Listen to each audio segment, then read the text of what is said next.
یہ روز عظیم، یوم عظیم خداوند تبارک و تعالیٰ نے اپنے لطف و عنایت سے جہاں پر دیگر ایام اللہ مومنین کے لیے، مسلمین کے لیے اور بشریت کے لیے مقرر فرمائے ہیں اور ان میں اپنی خصوصی رحمتیں و عنایات نازل فرمائی ہیں، ان میں سب سے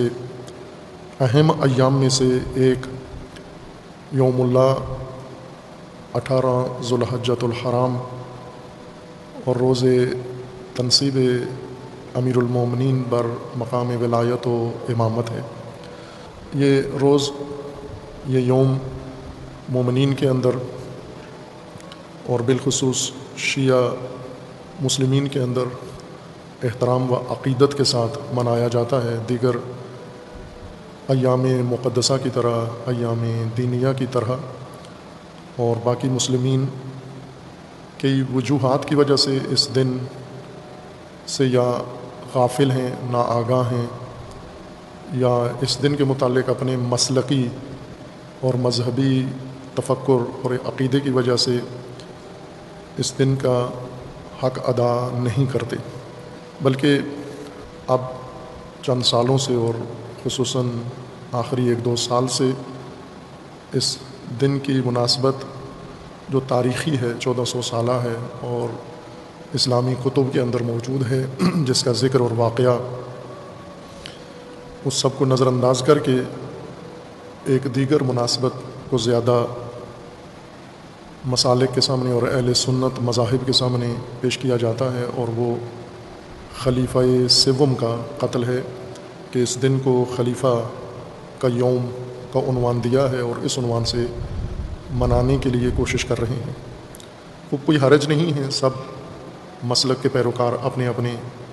مسلک کے پیشواؤں اور بزرگوں کے ایام منائیں، اچھی بات ہے، بعض مناتے بھی ہیں اور اچھا کام کرتے ہیں۔ ان کے ایام ولادت منائیں، ان کے ایام سوگ منائیں اور اس کی سوگواری کریں، اس میں کوئی حرج نہیں ہے، لیکن ضد میں نہ کریں۔ اہل بیت علیہ السلام کے ایام سے منسوب ایام کے مقابلے میں مناسبتیں متعارف نہ کروائیں کہ اس سے غیر محسوس طور پر یا محسوس طور پر